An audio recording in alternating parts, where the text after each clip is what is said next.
오늘의 주요 뉴스입니다. 미국에 구금 중인 우리 국민들을 데려오기 위한 전세기가 내일 미국 애틀랜타로 떠나 이르면 모레 귀국합니다. 정청래 민주당 대표가 국회 교섭단체 대표 연설에서 내란 청산을 강조하며 국민의힘을 향해 내란과의 절연을 촉구했습니다. 김건희 특검이 권성동 국민의힘 의원에 대한 체포동의 요구서에 권 의원이 통일교와 결탁해 국정농단을 벌였다고 적시했습니다. 경기 광명시의 한 아파트에서 8살 여자아이를 끌고 가려 한 10대 남학생이 경찰에 긴급 체포됐습니다. 단독 보도입니다. 시청자 여러분 안녕하십니까? 우리 근로자가 미국에 구금된 지 닷새째입니다. 늦었지만 이르면 모레 귀국할 예정입니다. 전세기는 내일 출발합니다. 자진 입국 형식으로 300여 명 전원이 귀국할지는 아직 확실하지 않습니다. 이후 미국 재입국에 불이익이 없을지도 협상해야 합니다. 우리 기업이 투자하고도 근로자가 쇠사슬로 구금되는 일이 다시 없도록 근본적인 해결책이 필요합니다. 첫 소식은 강재묵 기자가 보도합니다. 미국 조지아주 공장 건설 현장에서 체포된 우리 국민들을 태울 전세기가 내일 오전 11시쯤 미국으로 출발합니다. 조지아주 애틀랜타 국제공항으로 향하는 보잉 7478 인터컨티넨탈 기종은 총 368석을 갖춘 항공기로 구금된 한국인 332명 전원의 탑승이 가능합니다. 정부도 이번 한국인 구금 사건과 관련해 빠른 귀국을 위한 세부 협의를 진행하고 있다고 밝혔습니다. 우리 국민 전원을 자진 출국 형태로 가장 빠른 시일 내에 귀국시키기 위한 세부 협의를 진행하고 있습니다. 전세기가 도착할 하츠필드 잭슨 공항은 남부 폭스톤의 이민세관 단속국 구금 시설까지 약 400km 떨어져 있습니다. 우리 국민들은 차량으로 약 4시간 30분 거리를 이동한 뒤 전세기에 탑승할 예정입니다. 전세기는 빈 항공기로 움직이는 페리 비행으로 미국을 향한 뒤 이르면 현지 시간 10일 오후 우리 국민들을 태우고 돌아올 전망입니다. 이렇게 되면 우리 시간으로 모레 귀국이 예상됩니다. 이재명 대통령도 이번 사태에 책임감을 느낀다며 우리 국민들이 곧 귀국할 것이라고 밝혔습니다.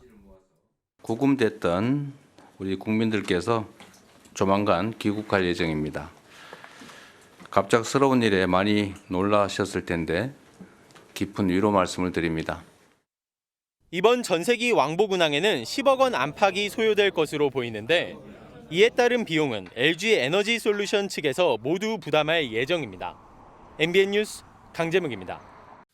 열악한 구금 생활에 지쳐가는 우리 국민이 가장 걱정됩니다. 그나마 출국 일정이 알려져 다행일 것 같습니다. 현지 영사 직원들도 면담을 마치고 출국 동의 관련 절차를 시작했습니다.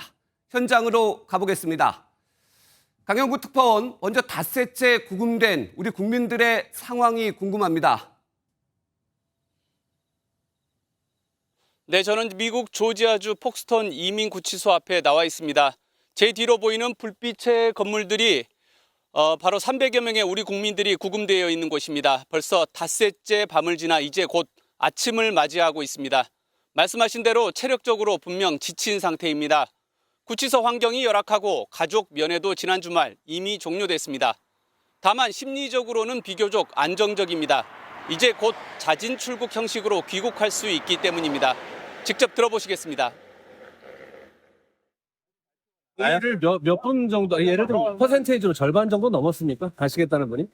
다 한국 가시는 걸 바라시나? 남겠다는 분은 없으신가요? 제가 가서 이건 당신들 아니고. 일부 잔류하는 인원이 있을 수 있다는 여지로 풀이되지만 구체적으로 인원이나 이유는 확인되지 않고 있는 상황입니다. 귀국 날짜가 사실상 정해져서 우리 국민들도 알고 계실 것 같은데 구체적인 귀국 준비 상황은 어떻게 진행되고 있습니까? 네, 우선 구치소 안과 밖의 상황으로 구분해서 볼 수 있겠습니다. 구치소 안에 구금된 상황들은 이 행정 절차가 주로 한 귀국 준비입니다. 먼저 미국 이민국에서 행정 절차에 필요한 외국인 등록번호 발급을 어제 마무리하고 또 미처 여권을 챙기지 못하고 구금됐기 때문에 임시 여권 발급 절차도 곧 마무리될 예정입니다. 이 같은 행정 절차를 지원하기 위해 영사관은 오늘도 다시 구치소를 방문해 귀국 실무를 이어갈 계획입니다. 또 구치소 밖의 준비 상황도 있습니다. 구금될 때 미처 챙겨오지 못한 짐들이 있죠. 이 부분은 이번 사태와 관련 있는 LG에너지솔루션 측에서 자발적으로 구금된 인원과 협력업체 직원의 짐을 한데 모아서 별도 항공편으로 일괄적으로 한국으로 보낼 예정입니다. 전세기에는 짐을 실을 수 없기 때문에 이 부분을 해결하는 것입니다. 이처럼 우리 정부와 민간이 힘을 모아 귀국길 준비에 애쓰는 상황입니다. 지금까지 미국 조지아주 이민구치소 앞에서 전해드렸습니다. 이제 중요한 것은 우리 근로자가 귀국 후 다시 미국에 입국할 때 문제가 없어야 합니다. 그런데 미국 국토안보부 장관이 추방이라는 표현을 사용했습니다. 그야말로 추방을 당하게 되면 재입국이 어려워집니다. 우리 정부는 자진 출국이라고 했는데 왜 다르고 어떤 해결 방법이 있는지 주진희 기자가 알아봤습니다. 이민 정책을 총괄하는 미국의 국토안보부 장관이 구금된 한국인들이 앞으로 어떻게 되는지 질문을 받고는 이렇게 답했습니다. They are going to be deported. A few of those had criminal activity beyond just being here past final removal orders, and they will face the consequences for that. I think. 그동안 우리 정부는 자진 출국으로 마무리 짓겠다는 방침이었는데 관련 담당 부처 장관 입에서는 추방이라는 단어가 나온 겁니다. 만약 자진 출국이라면 기록은 남아도 재입국 가능성은 열려 있지만 추방이라면 향후 수년 동안 재입국이 불가능할 수 있습니다. 추방이 된다면 공장 건설 현장에 있던 한국인 인력이 다시 복귀하기 어려워지는 겁니다. 다만 노 장관이 우리 정부가 추진하는 자진 출국과 불이익이 따르는 추방을 구분해서 말한 것인지는 명확하지 않습니다. 급히 미국을 방문한 조현 외교부 장관은 현지 시간 9일 루비오 국무부 장관과 만나 관련한 논의를 할 것으로 보입니다. 미국에 가서 이걸 빨리 해결을 하고 이분들이 건강한 모습으로 귀국할 수 있도록. 특히 자진 출국한 근로자들이 미국에 재입국할 때 불이익이 없도록 하는 것이 이번 사태의 관건이 될 것으로 보입니다. MBN 뉴스 주진희입니다. 앞서 전해드린 대로 이번 문제만 아니라 근본적 해결이 필요합니다. 미국에서 우리 기업의 근로자들이 공사 중인 곳을 저희 MBN이 파악해보니 모두 39곳이었습니다. 이곳 모두 비자 해결이 안 되면 공사 자체가 힘들어질 전망입니다. 홍지호 기자가 단독 보도합니다. 구금된 300여 명의 한국인들이 투입됐던 조지아주 배터리 공장은 올해 말 완공될 예정이었습니다. 내년 초 양산이 목표였지만 대대적인 단속으로 공사는 최소 수개월 이상 지연될 것으로 보입니다. 문제는 미국이 추가 단속을 예고했다는 점입니다. The short answer is yes. We're going to do more work-site enforcement operatives because number one, it's a crime to enter this country illegally. Number two, it's a crime to knowingly hire an illegal alien.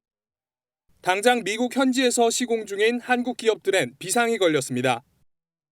업계 등에 따르면 현재 한국 기업이 미국에서 공사 중인 현장은 모두 39곳. 총 86억 달러, 우리 돈 12조 원 규모로 1억 달러가 넘는 대형 프로젝트도 13곳이나 됩니다. 단속이 벌어진 배터리 공장을 포함해 조지아주와 엘라베마주에 집중됐는데 텍사스와 테네시주 등에도 포진돼 있습니다. 정부와 업계는 이들 기업을 지원할 상황실을 여는 한편 비자에 문제 소지가 있는 인원은 복귀할 것을 권고했습니다. 미국에서는 비자를 잘 안 내주고 비자를 내더라도 기간이 오래 걸리고 그런 게 현재는 문제로 파악하고 있습니다. 정부는 기업들에게도 철수 등 대책을 마련할 것을 요청한 가운데 미국 내 다른 건설 현장에도 혼란은 불가피할 전망입니다. MBN 뉴스 홍지호입니다. 미국 내에서도 이민자 단속 방식에 대한 비판은 커지고 있습니다. 로스앤젤레스 등에선 피부색이 다르다고, 언어가 다르다고 무작위 단속이 이뤄졌습니다. 심지어 대법원까지 이를 허용해주면서 반발은 더욱 커질 전망입니다. 한여의 기자가 전해드립니다. 무장한 이민 단속 요원들이 트럭 진칸에서 뛰쳐나와 이민자 밀집 장소를 급습합니다. 지난달 미국 LA에서 이민 단속이 벌어지는 모습인데 중남미 출신 이민자들을 노린 무작위 단속에 위법 논란이 불거졌습니다. 그런데 미국 연방대법원이 이런 단속을 사실상 허용하는 판결을 내렸습니다. 앞서 1심과 항소심에서는 인종이나 피부색, 언어 등을 근거로 임의 단속과 체포를 하는 것은 위헌이라며 임시 금지 명령이 내려졌지만 대법원은 이를 뒤집고 트럼프 행정부의 손을 들어줬습니다. 보수 성향의 브렉 캐보너 대법관은 하급심 결정이 합법적인 이민 단속 노력을 위축시킬 수 있다고 밝혔습니다. 캐런 베스 LA 시장은 대법원이 수백만 명의 이민자 권리를 침해했다며 강하게 비판했습니다. This is an attack on every person in this city and in every city in our country. CNN도 이번 판결이 LA 등 소속 지역뿐 아니라 미국 전역에서 강압적 무작위 단속을 사실상 승인해준 셈이라고 지적했습니다. 트럼프 대통령은 범죄 확산을 이유로 시카고에서도 불법 이민자 단속을 시작했습니다. We've successfully arrested some criminal aliens over the last few days. 강압적인 단속이 확산할 수 있다는 우려 속에 미국 내 긴장감이 더욱 커지고 있습니다. MBN 뉴스 한여입니다. 우리 국민의 구금 소식과 향후 대책은 좀 더 자세히 살펴보겠습니다. 외교안보팀 강용호 기자 나와 있습니다. 강 기자, 수감된 우리 국민이 한 300여 명, 주미 총영사관 측이 다 면담을 했다고 해요. 그런데 자진 출국 의사가 없는 근로자들도 있다고 하는데 이들은 향후 어떻게 되는 겁니까? 네, 외교부는 우선 이 수감된 300여 명을 모두 자진 출국으로 데려온다는 계획이긴 하지만 네. 소수 일부는 현재 남길 원하는 것으로 전해지는데요. 이 자진 출국에 응하지 않는다면 이민 세관 단속국이죠. IS의 조사를 거쳐 기소 여부가 결정이 되고요. 이어 이민 재판에 회부되면 강제 추방 여부가 결정되기까지 적게는 수개월에서 수년이 걸릴 전망입니다.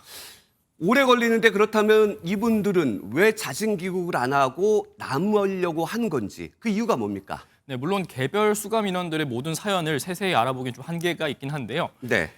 다만 일부 인원은 영주권까지 갖고 있음에도 체포 당일 관련 서류를 구비하지 못해서 수감된 것으로 전해집니다. 이럴 경우엔 자진 출국에 응했다가 자칫 재입국길이 막힐 것을 우려해 재판에서 명확하게 자신의 합법 체류 여부를 가리려는 의도로 풀이됩니다. 그러니까 영주권을 갖고 계신 분들은 국내로 들어왔다 다시 미국으로 가는 것 자체가 어렵기 때문에 미국에서 해결을 보려고 할 가능성이 높다. 네. 이런 얘기신데 그렇다면 가장 큰 화두인 자진 출국으로 귀국하신 분들 다시 미국으로 갈 때 제한이 없습니까? 네, 일각에선 강제 추방과 다르게 자진 출국을 한다면 재입국이 가능하다 이런 주장도 있지만 제가 전문가들을 취재해 보니까 자진 출국을 하더라도 기록이 남는 건 똑같다고 합니다. 결국에 이 기록에 따라서 추후 재입국에 제한이 걸릴 수도 있는 겁니다. 네, 제한이 걸릴 수 있다. 그럼 그 문제를 해결하기 위해서 조현 외교부 장관이 미국에 갔잖아요. 어떻게 되고 있습니까? 네, 우리 정부가 나서서 이 자진 출국자들에 대한 일종의 신원 보장을 하겠다는 겁니다. 그러니까 일각에선 트럼프 대통령이 입법 절차 없이 내릴 수 있는 행정명령에 기대를 걸기도 하는데요. 그러니까 일정 수준 이상의 대미 투자를 한 국가들에 대해서 비자 면제를 해주자는 겁니다. 다만 이 경우에도 이번 조지아 배터리 공장 사태는 소급 적용을 받아야 하는 만큼 재입국을 100% 보장하기는 어렵다는 지적입니다. 그렇다면 트럼프의 행정명령도 완전히 해결하기는 어려울 것 같은데 그러면 앞으로 이런 문제가 발생하지 않도록 근본적인 해결책 뭐가 있습니까? 네, 사실 우리 정부는 한미 FTA 체결 당시부터 이 전문 인력들을 위한 별도의 비자를 계속해서 요구해 왔는데요. 미 의회 내에서 친한파 의원들을 중심으로 추진 중인 이 포비자의 신설이나 전문직 대상의 H-1B 비자에 쿼터 보장을 줄 수가 있습니다. 하지만 10년 넘게 지지부진한 상황인데 미국과 FTA를 맺은 다른 국가와 비교를 해봐도 우리가 불리한 비자 정책을 적용받고 있습니다. 네, 호주 등 일부 국가들은 미국에서 아예 전문 인력 비자 쿼터를 비율로 정해줬는데 우리는 FTA도 맺었고 한미 동맹도 강한데 왜 우리에게는 없습니까? 네, 아무래도 2008년 이후에 보수화된 미국의 이민 정책을 줄 수가 있는데요. 전문가 의견 한번 들어보시죠. 네. 2000년대 초반에는 미국이 이민에 대해서 상당히 관대했지만 그 이후에 미국 경제가 안 좋아지고 하면서 이민 정책을 까다롭게 했고 다만 동맹국들에게 많은 대미 투자를 원하는 트럼프 정부의 특성과 공화당 다수인 의회 상황을 봤을 때 이번이 비자 문제를 해결할 적기라는 의견도 제기됩니다. 네, 알겠습니다. 여기까지 듣겠습니다. 외교안보팀 강용호 기자였습니다. 이재명 대통령 앞에서 손을 맞잡고 협치를 선언한 여야가 하루도 안 지나 충돌했습니다. 정청래 민주당 대표가 오늘 국회 연설에서 내란 척결과 개혁을 강조하자 장동혁 국민의힘 대표가 여의도 대통령 보는 것 같다며 반발했습니다. 정태훈 기자가 보도합니다. 교섭단체 대표 연설 첫 주자로 나선 정청래 민주당 대표는 국민의힘을 내란 정당으로 몰아세웠습니다. 내란을 26차례 언급하며 내란 청사는 정치 보복이 아닌 시대 정신이라고 강조했습니다. 언제까지 내란당의 오명을 끌어안고 사시렵니까? 이번에 내란 세력과 단절하지 못하면 위헌정당 해산 심판의 대상이 될지도 모릅니다. 검찰과 사법, 언론을 겨냥해 신속한 개혁의 필요성도 재차 언급했습니다. 3대 개혁은 비정상적인 것을 제자리로 돌려놓고 시대에 맞게 고치자는 것입니다. 절대 독점은 절대 부패합니다. 야당을 향한 날선 발언에 국민의힘에서는 연설 중간중간 야유가 흘러나왔습니다.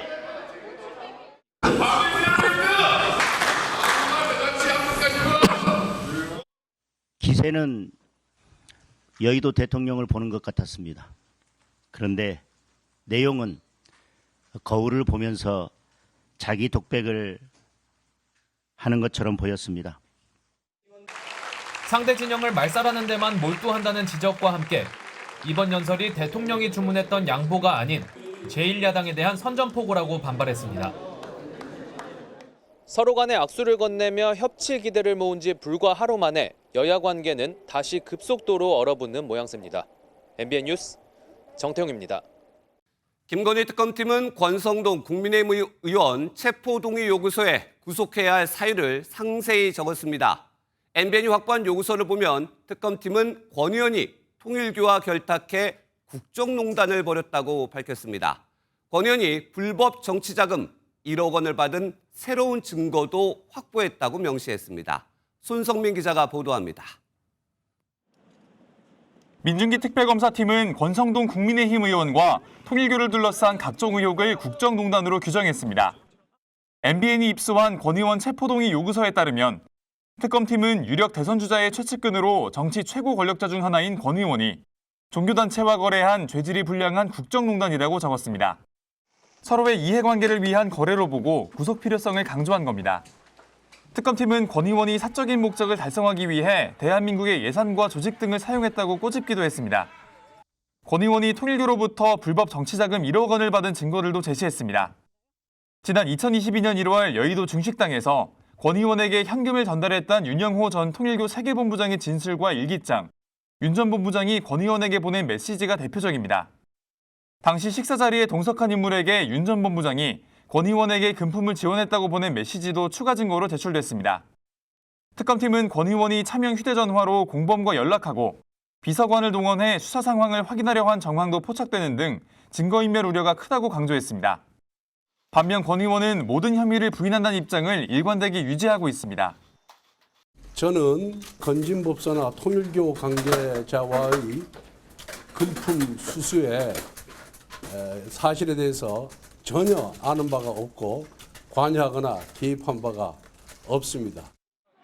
권 의원 체포동의안이 국회를 통과할 가능성이 큰 만큼 곧바로 열릴 구속영장 심사에서 특검팀과 권 의원 측의 치열한 법정 공방이 예상됩니다.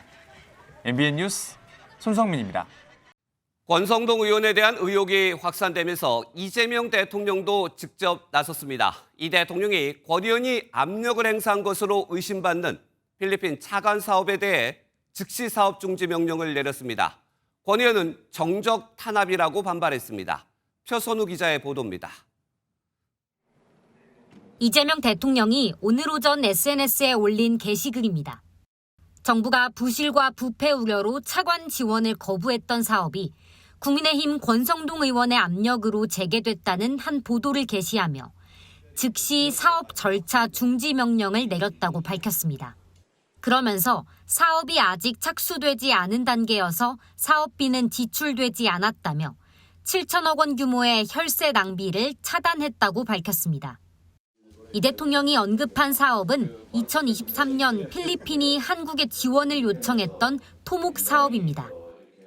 필리핀 농림부 장관이 오신 거는 한국의 EDCF 유상 차관을 받아서 필리핀 농촌을 개선하겠다.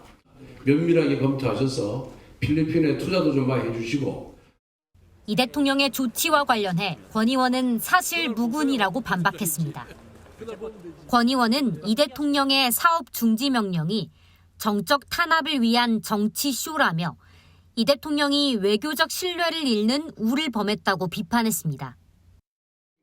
그러면서 자신에게 청구된 구속영장에 대해선 불체포 특권 포기 입장은 동일하다고 밝혔습니다. 권 의원의 체포 동의안은 오늘 국회 본회의에 보고돼 모레 표결될 것으로 예상됩니다. MBN 뉴스 표선우입니다. 윤석열 정부 당시 김승희 전 대통령실 의전비서관의 자녀 학교폭력 무마 의혹 기억하실 겁니다. 당시 김건희 여사가 교육부 차관과 8분간 통화한 사실이 새롭게 드러나면서 특검팀이 수사에 착수했습니다. 최민성 기자의 보도입니다. 지난 2023년 10월 김승희 당시 대통령실 의전비서관의 자녀 학교폭력 무마 논란이 불거졌습니다. 석 달 전인 7월 초등학교 3학년이던 김 전 비서관의 딸 A양이 후배 여학생을 리코더와 주먹 등으로 폭행해 전치 9주의 상해를 입힌 겁니다. 하지만 A양은 강제 전학 등 최고 수준의 징계는커녕 출석 정지 10일 처분을 받았습니다. 김 전 비서관이 김건희 여사의 최측근으로 지목되면서 외압 의혹이 뒤를 이었습니다. 김건희 여사와의 대학원 최고위 과정 인연으로 지난 대선 때 윤석열 캠프에 합류해서 의전 비서관까지 올라간 대통령실은 학폭 사실을 몰랐다고 해명했고 김 전 비서관은 논란이 불거진 지 7시간 만에 사퇴하면서 외압 의혹은 흐지부지됐습니다. 그런데 A양이 사건 직후 긴급조치로 출석 정지 처분을 받고 다음 날인 2023년 7월 20일 김 여사가 장상윤 당시 교육부 차관과 8분 48초 동안 통화한 사실이 최근 새롭게 드러났습니다. 민중기 특별검사팀은 관련 자료를 확보해 김 여사가 실제로 개입했는지 들여다보기 시작했습니다. 부당한 외압이 행사되었는지 여부를 확인하기 위하여 성남교육지원청을 비롯하여 관련 기관으로부터 필요한 자료를 제출받는 등 내사에 착수하였습니다. 제출된 자료에는 회의록과 함께 학폭위원들의 논의 내용을 녹음한 파일도 포함된 것으로 전해지며 특검팀이 정식으로 수사에 돌입할지 관심이 쏠립니다. MBN 뉴스 최민성입니다. 또 초등학생 유괴 미수 사건이 벌어졌습니다. 어제 경기 광명의 한 아파트에서 8살 아이를 끌고 가려던 10대 남성이 경찰에 긴급 체포됐습니다. 경찰은 정확한 범행 동기를 확인하는 대로 구속영장을 신청할 방침입니다. 최하원 기자의 단독 보도입니다. 경기 광명시의 한 아파트입니다. 어제 오후 4시 20분쯤 고등학생 A군이 초등학생 B양을 유괴하려다 미수에 그친 사건이 발생했습니다. 고등학생이 유괴했다고 경찰차도 막 왔다 갔다. A군은 엘리베이터를 같이 타고 따라 내린 뒤 집문을 열고 들어가려는 B양의 입을 막고 강제로 끌고 가려 한 것으로 조사됐습니다. 하지만 B양이 큰 소리로 울며 저항하자 건물 밖으로 달아나 범행은 미수에 그쳤습니다. A군은 CCTV가 없는 비상계단으로 달아난 뒤 자택으로 간 것으로 조사됐습니다. B양의 부모는 오후 6시 55분쯤 경찰에 신고했고 신원을 확인한 경찰은 형사 30여 명을 투입해 2시간 50분 만인 밤 9시 45분쯤 A군을 긴급 체포했습니다. 경찰 조사에서 A군은 성범죄를 저지를 목적이 있었고 계획된 범행은 아니라는 취지의 진술을 한 것으로 전해졌습니다. 경찰은 A군이 미성년자지만 사안의 중대성을 고려해 구속영장을 신청할 방침입니다. MBN 뉴스 최하원입니다. 이렇게 잇따른 미성년자 납치 미수 소식에 학부모들 불안도 커지고 있습니다. 실제 최근 5년간 납치 유인 발생 건수가 무려 36%나 증가했는데요. 등하굣길을 함께 하거나 위치 추적 앱을 찾는 학부모들도 늘었습니다. 이 범행이 미수로 끝났다고 솜방망이 처벌에 그친다면 이 부모들의 불안도 이런 범죄도 계속될 거란 지적입니다. 안유정 기자입니다. 최근 서울 서대문구에서 하루에 3차례나 초등학생을 유괴하려 한 20대 남성 3명이 검거돼 학생과 학부모 등에게 큰 충격을 줬습니다. 실제로 유괴할 의도 있던 겁니까? 왜 3번이나 범행하셨습니까? 지난 7월에는 서울 서초구에서 미성년자에게 용돈을 주겠다며 유인하려 한 70대 여성이 검찰에 넘겨졌습니다.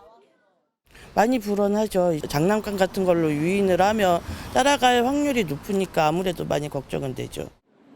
미성년자 약취 유인 범죄는 벌금형 없이 징역형만 부과하는 중범죄로 지난해에만 233건이 발생해 5년 전보다 36% 넘게 급증했습니다. 학교 시간이 가까워진 한 초등학교 앞입니다. 학생들이 나올 동안 범죄가 발생하지 않도록 다수의 경찰이 순찰에 나선 상황입니다. 불안감이 커진 학부모들은 아이와 함께 등하교를 하거나 휴대전화에 위치 추적 앱을 설치해 자녀의 동선을 꼼꼼히 살피는 등 경각심이 높아졌습니다. 아이를 직접 데리고 가고 데리고 오고 있습니다. 지금 위치 추적 단말기를 하나 갖고 있고요. 아이들이 비상 상황에서 대응할 수 있게 호식용품을 구입하는 부모들도 늘었습니다. 검색량이 조금 늘어나는 것 같아요. 근데 육스프레이보다는 조금 늘었죠. 스프레이가 제일 많이 팔리죠. 호식용 경보기보다는. 경찰이 학교 주변 순찰을 강화하고 있지만 미흡한 대책이라는 주장이 나옵니다. 현행법상 미성년자를 약취 유인하면 10년 이하의 징역형에 처하지만 미수에 그칠 경우 5천만 원 이하의 벌금으로 형량이 크게 낮아질 수 있기 때문입니다. 일부 전문가들은 법률을 개정해 미수에 그쳐도 강한 처벌을 받을 수 있다는 경각심을 심어주는 게 필요하다는 지적입니다. MBN 뉴스 안유정입니다. 전남 장흥에선 유해 야생동물 퇴치에 나선 60대 엽사가 동료가 쏜 총에 맞아 숨졌습니다. 동료를 멧돼지로 착각해 벌어진 일인데 비슷한 사고가 잇따르고 있습니다. 정치훈 기자입니다. 수풀이 우거진 야산과 논 사이에 핏자국이 선명합니다. 유해동물 퇴치에 나섰던 60대 엽사가 동료가 쏜 엽총에 맞아 숨졌습니다. 벼 수확 시기가 다가오면서 사건 현장에는 야생동물이 내려와 파헤쳐 놓은 흔적들이 발견됩니다. 총을 쏜 동료는 경찰 조사에서 멧돼지로 착각했다고 진술했습니다. 사고 당시가 심야인데다 날씨도 좋지 않았던 것으로 전해졌습니다. 그저고 천둥도 치는데 좀 많이 의아했었거든요. 한 분이 이제 이쪽으로 지나가셨고 한 분이 내려서 저쪽으로 이제 갔는데 그 뒤로 한 2-30분 정도 뒤에 있다가 경찰차랑 구급대들이 와서 이들은 수리한 면허를 소지하고 합법적으로 총기를 받았지만 전문가는 허술한 면허 관리가 문제라고 말합니다. 이제 수령면허 갱신은 신체 검사서 일부만 있어도 되거든요. 목발을 찍고 가도 그냥 발급을 그냥 해줍니다. 고래가 돼가면 어차피 움직이는 걸 잘 못 맞출 수밖에 없습니다. 최근 3년간 합법 총기로 인한 총기 사고는 모두 19건. 지난해 7월에도 동료를 쏴 숨지게 한 사건이 있었고 밭에서 일하던 여성이 총에 맞아 숨지는 등 관련 사고가 끊이지 않고 있습니다. 모두 멧돼지로 착각한 오인 사고였습니다. 수리업 면허 제도에 대한 개선이 필요하다는 목소리가 커지고 있습니다. MBN 뉴스 정춘우입니다. 고무보트를 타고 서울에서 부산보다 더 먼 거리인 460km의 바다를 건너 제주로 밀입국한 중국인이 붙잡혔습니다. 자신을 포함해 중국인 6명이 돈을 벌기 위해 밀입국했다고 진술했는데 수사당국은 나머지 중국인들을 추적하고 있습니다. KCTV 제주방송 김용원 기자입니다. 경찰이 객실을 돌며 투숙객들을 확인합니다. 잠시 후 여행 캐리어를 든 남성이 경찰과 함께 밖으로 나오고 대기 중이던 차량에 탑니다. 정체불명 고무보트를 타고 제주로 온 일행 6명 중 1명으로 중국 국적 남성으로 확인됐습니다. 모르고 여기 뭐 조사할 거 있다고 행사에서 와가지고 여기 CCTV를 봤는데 나한테 인사만 하고 그냥 갔는데. 보트 발견 약 10시간 만에 40대 중국인 남성이 도내 숙박업소에서 긴급 체포됐습니다. 경찰 조사에서 불법 취업 목적으로 중국인 남성 5명과 함께 제주로 왔다며 밀입국 사실을 시인했습니다. 이들은 지난 7일 오후 2시쯤 상해 북쪽 중국 난퉁에서 출발해 이튿날 새벽 5시 전후 제주 신창해변에 도착했습니다. 약 16시간 동안 직선 거리로 460km 정도 되는 해역을 고무보트를 타고 이동했습니다. 같이 있던 그 사람들 인적이라든지 어떤 말들을 나눴는지 그런 부분들을 수사를 하고 경찰은 긴급 체포한 남성을 출입국관리법 위반 혐의로 조사하고 숙소에 묵고 있던 지인인 중국인 여성도 불법 체류가 확인돼 출입국 외국인청에 신병을 인계했습니다. KCTV 뉴스 김용원입니다. 최근 지하철이나 공장처럼 사람들이 많이 오가는 곳에서 방화 사건이 잇따랐습니다. 인화성 물질을 이용해 작정하고 불을 내는 방화 사건은 자칫 대형 참사로 이어질 우려가 큰데요. 맞춤 대책이 필요하다는 지적입니다. 강세현 기자의 보도입니다. 지하철에 휘발유를 뿌리고 불을 붙이자 화재가 순식간에 번집니다.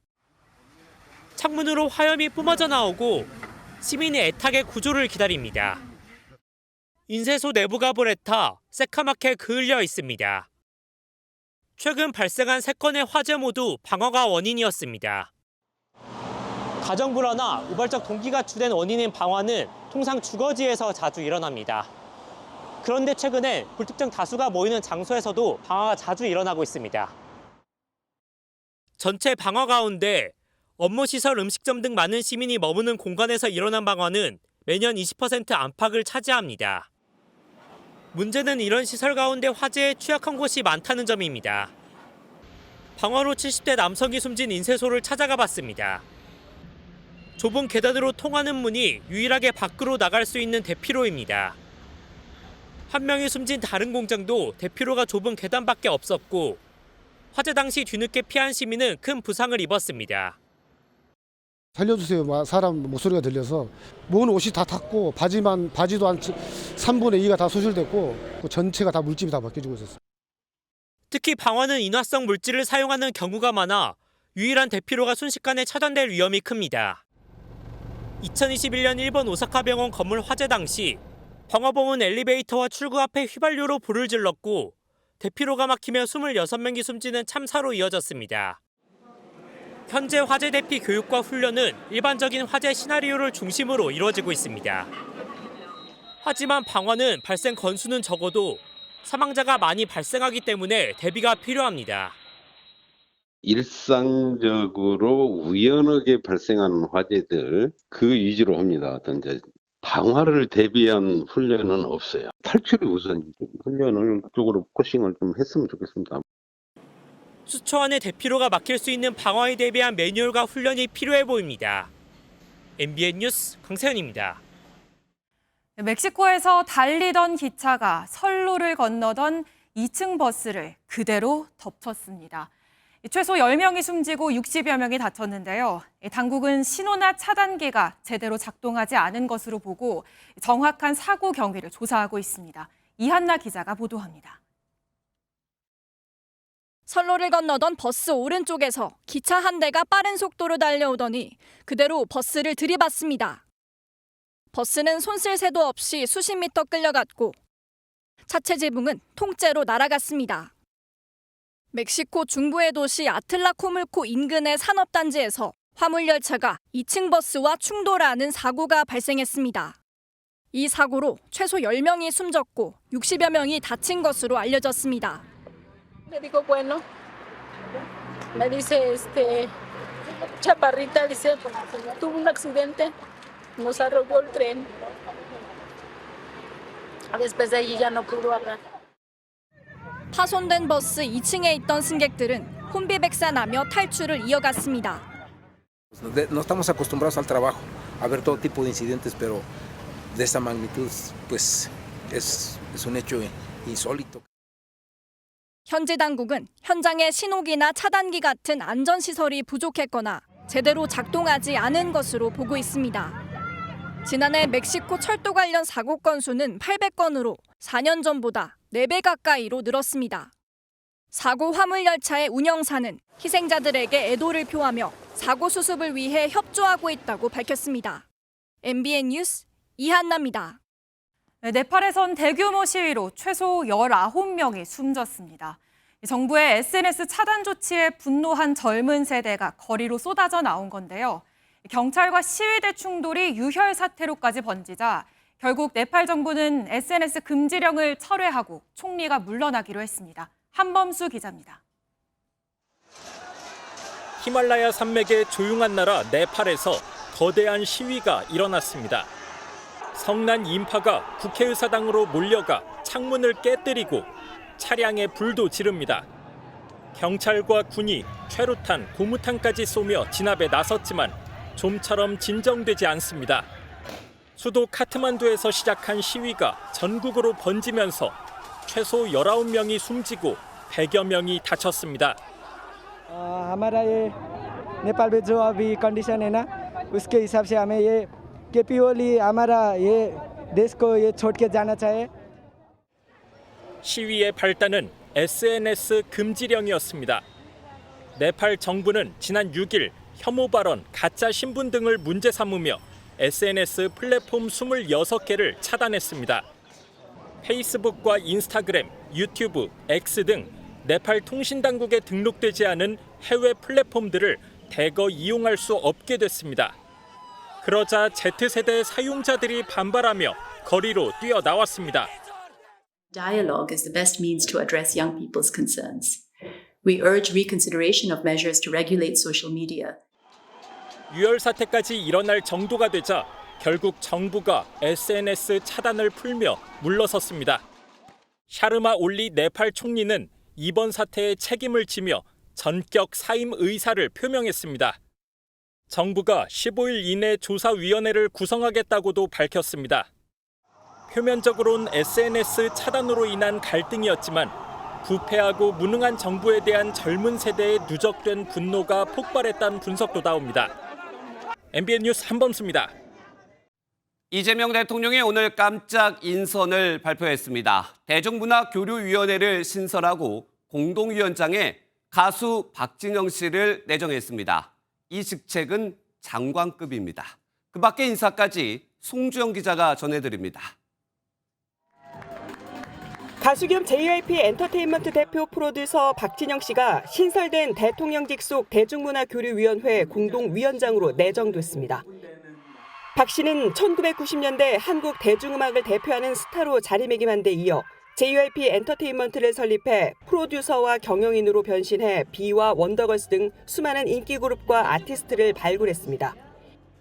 대통령실은 박진영 씨가 한국을 대표하는 가수 중 한 명으로 K-팝 세계화를 위해 노력해왔다는 점을 높이 평가했다고 밝혔습니다. 전 세계인들이 우리 대중문화를 더 많이 즐기고 우리 역시 외국의 다양한 문화를 접하면서 문화가 꽃피는 대한민국을 만드는 데 기여할 것입니다.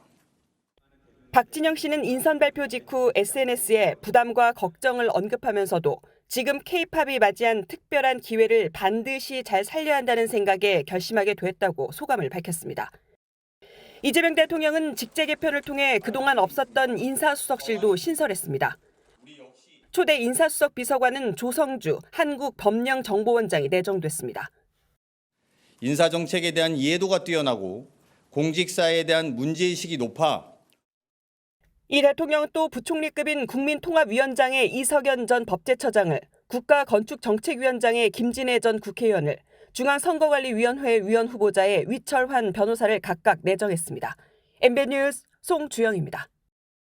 김영범 대통령실 정책실장이 방송기자클럽에 참석해 한미 관세 협상의 후속 논의가 난항을 겪고 있다고 설명했습니다. 특히 협상이 제대로 되지 않으면 서명을 하지 않을 수도 있다고 밝혔습니다. 그럼 관세 협상은 어떻게 되는 걸까요? 선한빛 기자가 전해드립니다. 한국방송기자클럽이 초청한 토론회에서 김영범 대통령실 정책실장은 한미 관세 협상이 교착 상태에 빠졌다고 말했습니다. 대미 투자펀드 3,500억 달러를 어떻게 조달 운영하느냐가 먼저 중요하다는 걸 미국에 이해시키고 있는 중이라며 지금 상태로는 합의문에 서명할 수 없다고 밝혔습니다. 우리나라가 1년에 조달할 수 있는 우리 수출입은행이나 산업은행 쪽에서 조달할 수 있는 금액이 2,300억 불을 넘기가 어려운데. 지난 7월 30일 한미 양국은 3,500억 달러 규모의 대미 투자펀드 조성을 핵심으로 하는 큰 틀의 관세 협상은 했지만 아직 세부 논의에선 진척을 보이지 못하고 있습니다. 김 실장은 합의가 되지 않으면 미국 조선업 부흥을 위한 마스갑 프로젝트도 시작되기 어렵다고 강조했습니다. 김 실장은 재계의 우려가 큰 노란봉투법에 대해선 발생할 수 있는 우려에 시행 전까지 대비하겠다고 말했습니다. 기업들이 그 1년 유예 기간을 요청하고 있는데 이를 수용할 그 의사는 있으신지. 유예 기간은 6개월로 국회에서 결정이 났기 때문에 6개월 동안 고용노동부가 그 이행 방안 그거를 탄탄히 만들 거고요.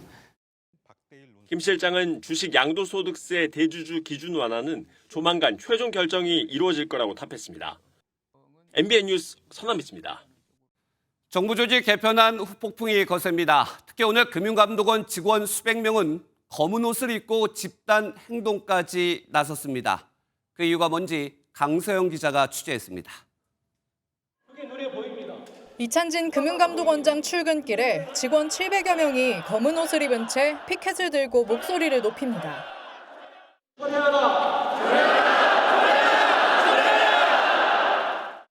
정부가 금융감독원에서 금융소비자보호원을 분리해 신설하겠다고 하자 소비자 보호 기능이 오히려 약화된다며 반발하고 나선 겁니다.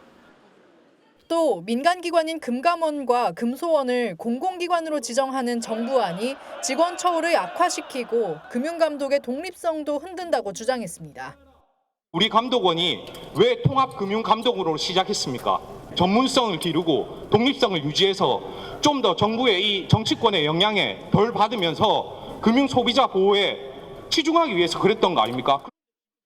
앞서 직원들에게 인사교류와 직원 처우 개선 등에 대한 걱정을 최소화하겠다고 이메일을 보낸 이찬진 원장은 현장에선 말을 아꼈습니다. 새로 신설되는 기후에너지 환경부를 두고도 반발이 나왔습니다. 한국수력원자력노조는 국회 앞에서 1인 시위를 하며 기후에너지 환경부가 원자력 정책을 산업통상부와 함께 맞는 건 비효율이라고 했습니다. 대통령의 공약은 기후에너지부였습니다. 그런데 갑자기 한 3, 4주 전부터 기후에너지부에 플러스 환경이 붙었습니다. 이와 함께 조직 개편을 추진하려면 정부조직법은 물론 은행법과 금융감독위원회 설치법 등 관련 법 개정도 줄줄이 필요한 첩첩산중인 상황. 여야의 입장도 달라 국회 통과부터 쉽지 않을 전망이라 개편안을 둘러싼 갈등은 한동안 지속될 거란 우려가 나옵니다. MBN 뉴스 강서영입니다.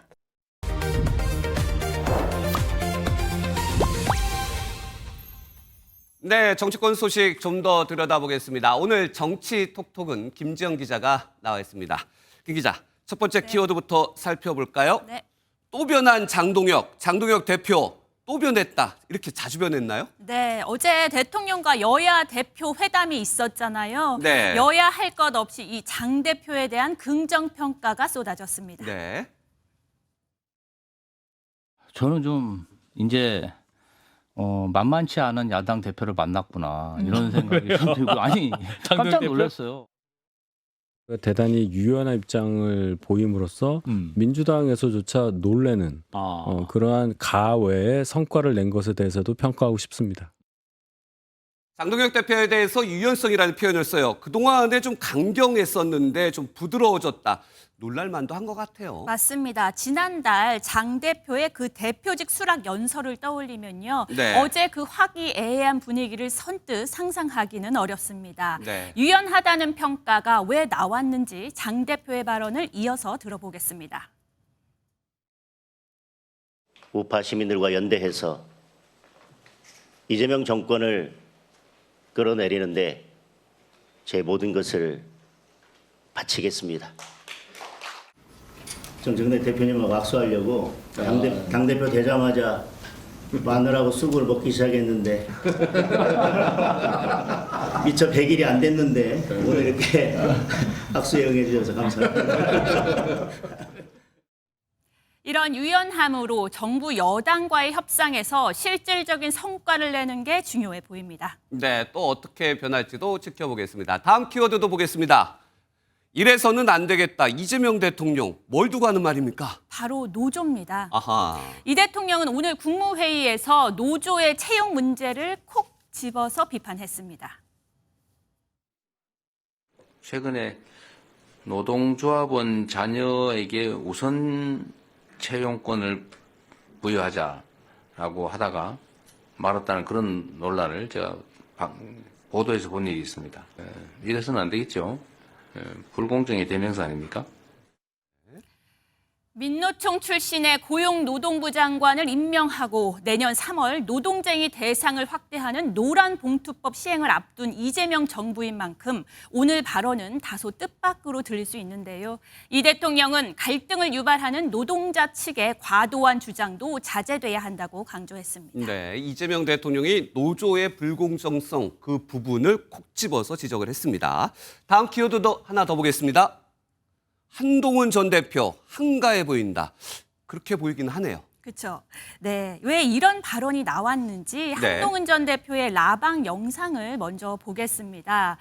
한 전 대표가 얼굴에 일명 돌돌이라고 하죠. 이 돌돌이를 굴리고 있는데 아마 친근한 이미지를 부각하려는 의도로 올린 것 같은데요. 그런데 이 대표적인 친한계인 박정아 의원도 쓴소리를 했습니다. 네.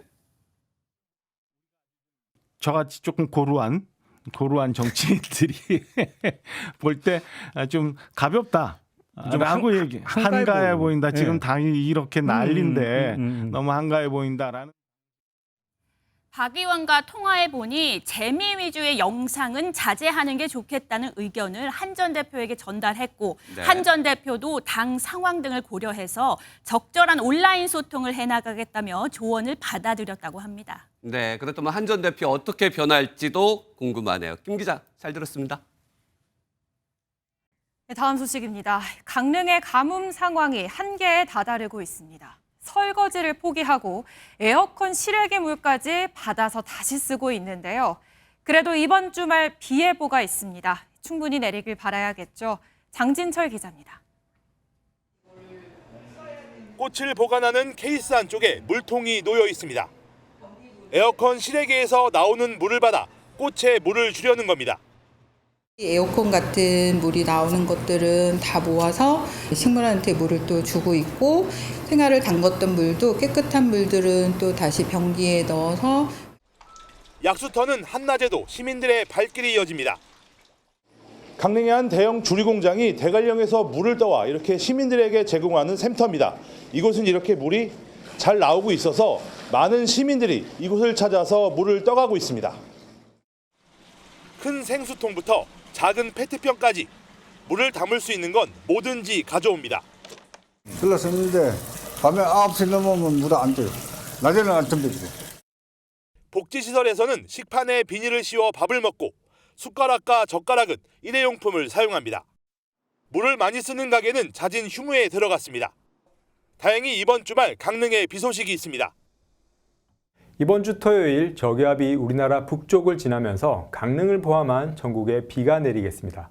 다만 저기압의 북편 여부에 따라 산맥 동쪽 지역 강수량의 변동성이 크기 때문에 가뭄 해결을 위해서는 300mm 이상의 많은 비가 필요합니다.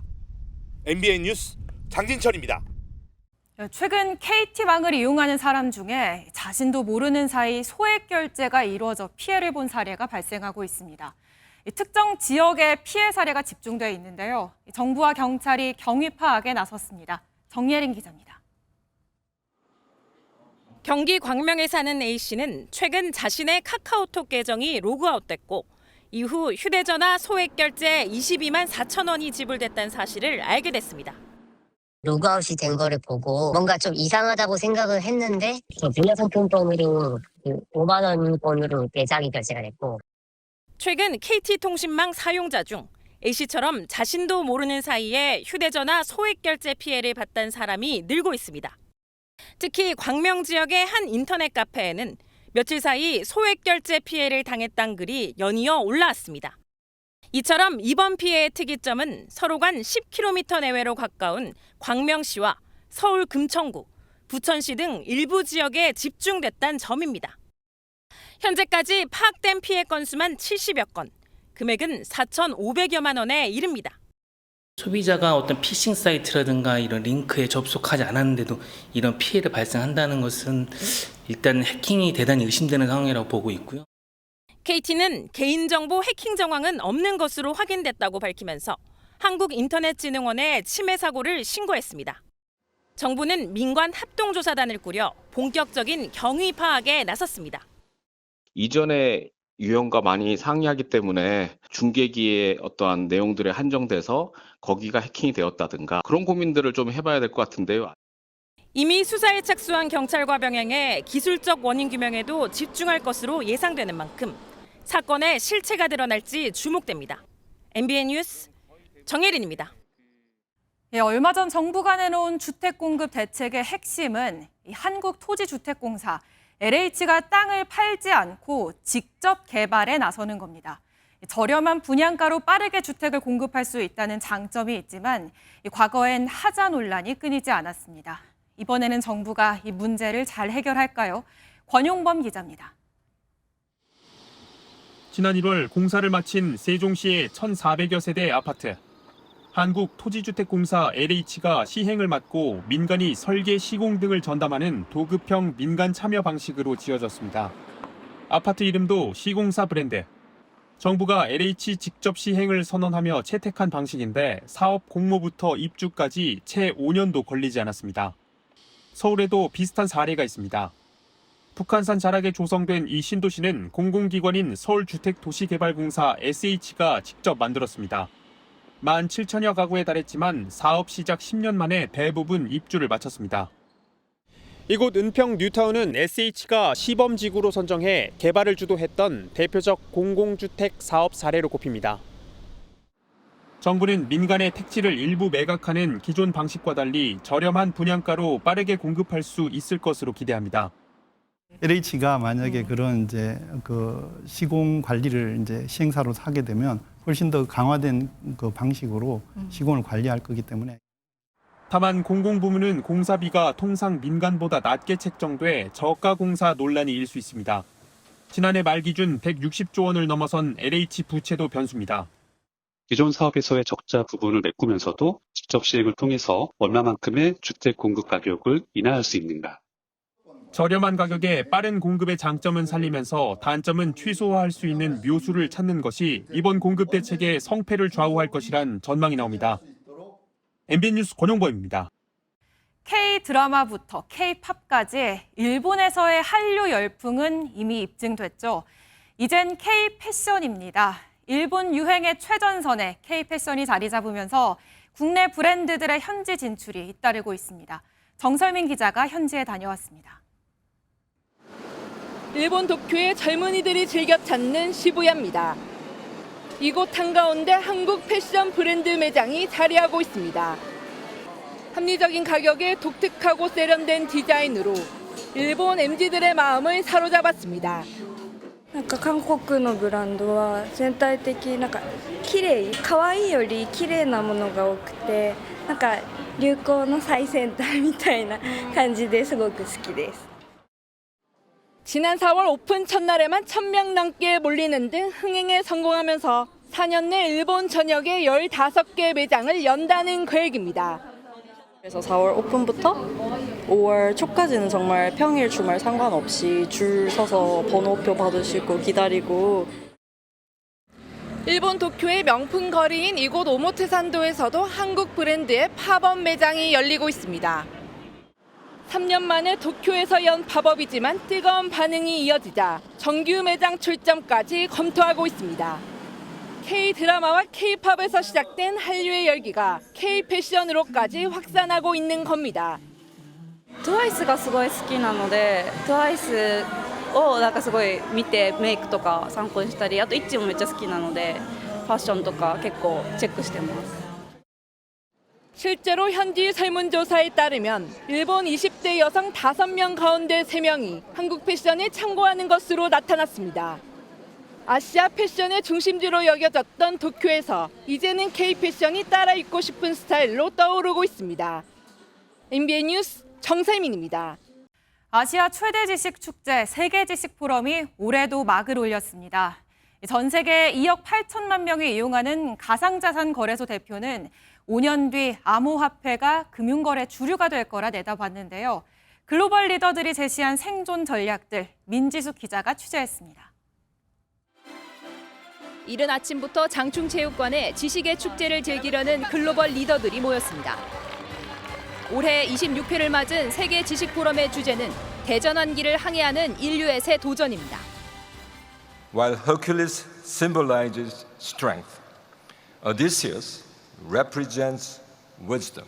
He breaks free from inertia, embracing adversity, and sets out in search of a new path.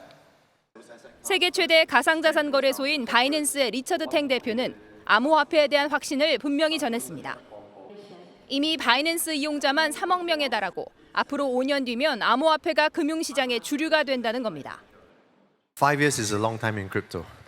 You will not see 2025 all the big crypto companies starting to get listed in the US. 기조연설자로 나선 쥐스탱 트리도 전 캐나다 총리는 대전 환기에 필요한 리더십에 대해 이야기했습니다. Resilience is going to be how we make it through. To bounce back from a shock. The ability to adapt to deep and massive changes. 전쟁이 이어지는 중동 정세에 대한 반성의 목소리도 나왔습니다. Now in the 21st century we can accept this kind of atrocities. It's called genocide. The bloodshed should stop. 내일은 트럼프 2기 행정부의 국제 정세와 AI 반도체 등 혁신 기술에 대한 세션이 이어집니다. MBN 뉴스 민지숙입니다. MBN과 패션그룹 형제가 11월 16일 열리는 2025 MBN 서울 마라톤을 위한 전략적 업무 협약을 체결했습니다. 서울 도심과 잠실 일대에서 열리는 이번 레이스는 2만 5천 명이 참가하며 형제는 러너들을 위해 마라톤 대회 기념품을 제작할 예정입니다. 스포츠 뉴스입니다. 내일 오전 축구대표팀이 미국 테네시주 내슈빌에서 멕시코와 평가전을 치릅니다. 변함없이 손흥민 선수가 주장 완장을 차고 최전방 공격을 이끌 예정인데요. 이번 멕시코전 출전으로 A매치 최다 출장자의 이름을 올리는 캡틴 손. 한국 축구의 전설 차범근, 홍명보와 어깨를 나란히 하게 되는 거라네요. 이규현 기자입니다. 2010년 처음 태극마크를 달았을 때만 해도 취재진과 눈도 제대로 마주치지 못했던 국가대표 손흥민. 지금 많은 사람들 기자분들 앞에서 이렇게 인터뷰하는 것도 처음이고. 원래 성격이 약간 수줍은 편이에요? 아니면 좀 지금 이런 경험이 처음이니까 약간 좀 그런 거예요? 어때요? 제가 원래 좀 수줍음 많던 19살 소녀는 어느새 주장 완장을 차고 대표팀을 이끄는 든든한 기둥으로 성장했습니다. 때로는 유쾌한 농담으로 분위기를 풀어주고 이재성 카메라 있다고 또 독일어 하는 척. 3번의 월드컵 출전 경험에서 나오는 진심 어린 조언으로 후배들의 마음을 다잡아줍니다. 월드컵이라는 큰 무대를 앞두고 있으면 다들 뭔가 무거워지고 좀 경직되고 이런단 말이야. 이제는 그러지 말자고. 제가 해야 할 역할들은 선수들이 가장 좋은 기량을 뽑을 수 있게 가지고 있는 이런 퍼포먼스 부분이나 경험들을 선수들한테 좀 얘기를 해주면서 15년째 대표팀 핵심으로 활약하고 있는 손흥민은 세대를 뛰어넘어 한국 축구 그 자체가 됐습니다. 내일 멕시코전에 나서면 홍명보, 차범근 감독과 함께 A매치 최다 출장자의 이름을 올리고 한국 축구 최다 득점 기록에도 단 6골만을 남겨뒀습니다. 소년에서 리더로 그리고 이제는 한국 축구의 역사가 된 손흥민. 내일 멕시코전에서 다시 한번 골 사냥에 나섭니다. MBN 뉴스 이규현입니다. 연일 남부와 제주에는 비가 내리고 있습니다. 내일 오전까지 더 이어질 텐데요. 특히 전남과 경남, 제주는 밤 사이에 강한 비가 집중되면서 80mm가 넘는 비가 추가로 더 내리겠고요. 그 밖에 남부지방에도 5에서 많게는 60mm의 비가 예상됩니다. 오늘 흐린 날씨 속에 낮 기온이 크게 오르지 못했는데요. 내일은 다시 기온이 올라 더워지겠습니다. 내일 서울의 낮 기온 32도, 대전과 광주는 30도로 오늘보다 5도에서 9도가량 높겠습니다. 내일 중부지방 하늘은 맑겠지만 남부지방과 제주는 흐리겠습니다. 모레까지는 바닷물 수위가 높아지는 백중살이 기간이어서 침수 피해 없도록 주의하셔야겠습니다. 내일도 아침엔 대부분 20도 안팎으로 선선하겠습니다. 하지만 낮에는 중부지방 서울이 32도, 춘천 31도, 남부지방도 광주와 대구가 30도까지 오르겠습니다. 제주는 모레까지 가끔 비가 내리겠고요. 금요일 밤에는 중부와 남해안을 시작으로 토요일에는 전국에 비가 내릴 전망입니다. 내셨습니다.